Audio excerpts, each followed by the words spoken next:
I never imagined that flipping on my table saw at 7 p.m. on a Tuesday would ignite an all-out neighborhood battle. But the moment HOA Karen came stomping across the street in neon leopard leggings and clutching a clipboard like a weapon, shrieking that my garage workshop was an illegal manufacturing plant polluting the community, I knew peace was done for. She didn't stop at filing an HOA complaint. She phoned code enforcement, the fire marshal, and even blasted a post on Nextdoor accusing me of running a sweatshop with underage workers. I don't even have kids. 2 days later, 3 inspectors rolled up with clipboards while she recorded everything from my lawn for her Community Watch TikTok, grinning like victory was guaranteed. What she didn't realize was that my little workshop was fully permitted, filtered, and seconds away from flipping her world upside down in front of the entire cul-de-sac. My name's Jake. I'm a 34-year-old custom furniture builder, and 3 months ago, I moved into Willow Creek Estates because the properties were big enough for a detached garage. Every weekend, I turned slabs of maple into $8,000 dining tables for wealthy clients downtown. Everything was above board.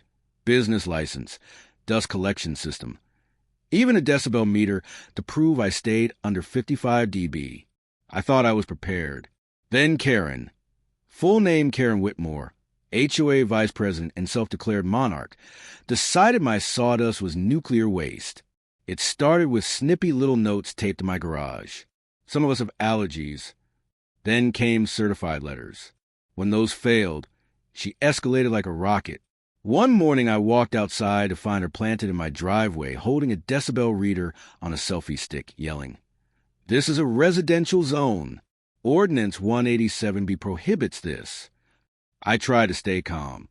I showed her the permits on the wall, explained the HEPA filters used in hospitals, but she just kept shrieking, "I know my rights," and threatened to have delivery trucks towed.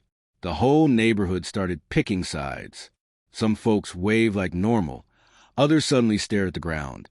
My girlfriend begged me to just shut the shop down at night to keep the drama low. I almost did, until the nuclear option dropped. Karen filed an anonymous OSHA report claiming I had missing safety guards, faulty wiring, and employees inhaling carcinogens without masks. 3 days later, a white OSHA van rolled up while I was joining boards. Karen hovered behind the lead inspector, like a proud parent at a recital, phone raised, streaming live to the neighborhood Facebook group, Willow Creek Safety Matters. The inspector, a guy named Mike with a clipboard thick as a brick, checked every inch of my shop. Karen kept barking orders. Check the wiring. Look at that dust. Where's the fire safety gear? Mike finally turned and said, "Ma'am, please step outside the tape." You could have heard a thumbtack fall. He spent 2 full hours measuring airflow, examining blade guards, flipping through my safety logs. I stood there sweating, convinced she'd sabotage my entire livelihood. When Mike finally removed his hard hat, he looked at me, then at Karen, and delivered the sentence that drained all color from her face. "Sir, your workshop is one of the cleanest private facilities I've ever reviewed. It actually exceeds federal requirements in 9 areas. Then he glanced at Karen and added, "But before we go, we received a counter-complaint about an unlicensed cosmetology business operating out of 127 Willow Creek Lane. That wouldn't be you, would it?" Her jaw dropped, dropped again. Her phone trembled in her hand because what no one knew yet, what even I didn't know until right then, was that Karen had been running a full-on cash-only hair and nail salon from her garage for 6 years. No license. No vents, no fire suppression, just clouds of acrylic fumes drifting into the same air she claimed my sawdust was corrupting. And OSHA does not appreciate bogus complaints. The moment Mike said 127 Willow Creek Lane, Karen's phone slipped from her polished fingers and shattered face down on my driveway. You could literally watch her fake 10 fade as she realized the anonymous counter-report I'd filed, after a neighbor tipped me off about the nonstop parade of minivans heading into her garage, was now detonating right over her highlighted scalp. She tried to run, but Mike's partner, a 6'4" woman built like a defensive tackle, stepped in her path and said, "Ma'am, we'll need to inspect your premises now." Karen shrieked like a boiling kettle. "This is harassment. I know my rights. I'm calling my attorney." But the OSHA team was already crossing the street with her scrambling behind them, yelling about warrants while simultaneously live-streaming her own humiliation to the 200 viewers still watching. I followed behind with half the neighborhood trailing me like it was a championship parade. When Mike lifted her garage door, the odor hit instantly. Acrylic monomer strong enough to burn paint. Inside was a full salon. 3 nail tables, 2 styling chairs, ring lights, shelves of knockoff Moroccan oil, and a glitter splash sign reading custom cuts and claws. Cash or Venmo. No ventilation, no fire extinguishers, no occupancy permit. Just a lone box fan shoved toward an open window and a handwritten, no smoking note that was literally smoldering from forgotten flat iron. Mike didn't even need to comment. He simply began snapping photos as his partner opened a citation book thick enough to pass for a holy text. Karen snapped. She lunged with a flat iron like she could magically erase the evidence, yelped when it scorched her palm, then whirled on me screaming, "This is your fault, you jealous little carpenter. You think you're some big shot with your fancy tools." Her live stream chat detonated. "Girl, you're catching fines, Liv. This is better than daytime court TV." She tried to kill the broadcast, but her phone was still face down and shattered on my driveway, so the whole neighborhood witnessed her unraveling in 4K. Then came the rapid-fire blows. First, the fire marshal, yes, the same guy she'd sicked on me twice, arrived because someone in her chat called it in. One glance, and he slapped a red tag on the garage. Illegal business use in a residential zone. No sprinklers. Blocked exit paths crammed with folding chairs. Next, the county health department pulled up 20 minutes later after getting an anonymous photo dump I totally didn't send.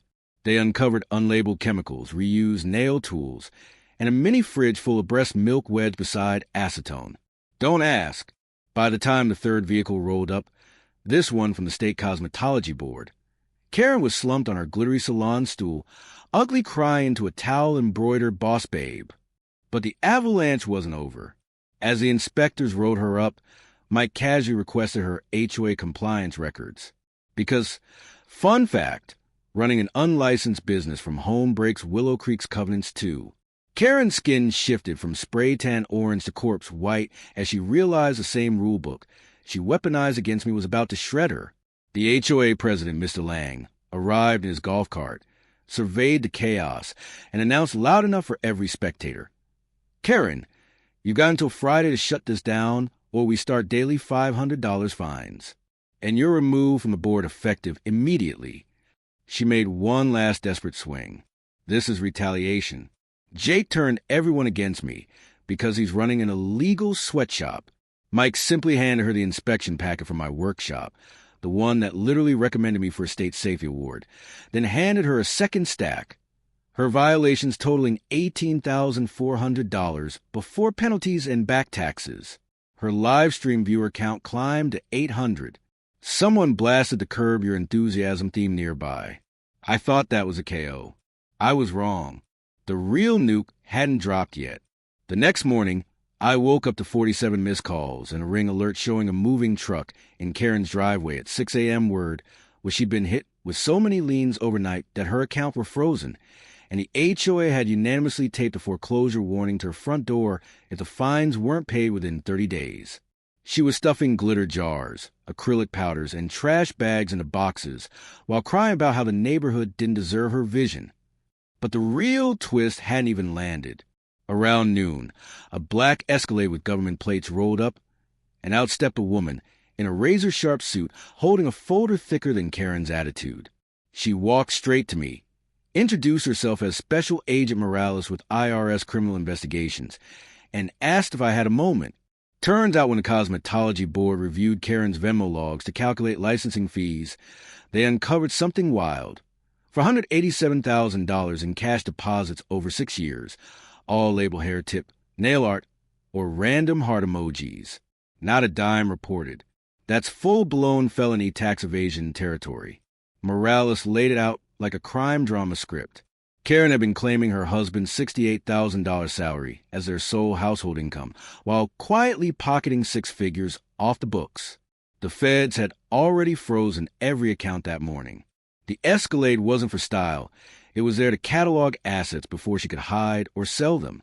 Karen sprinted out in raccoon eye makeup, yelling that this was identity theft and cancel culture until Morales calmly read her Miranda rights on her own front lawn, while neighbors who once avoided her recorded everything in crystal clear 4K. But the kill shot? Remember how Karen bragged that her salon was packed with high-end clients?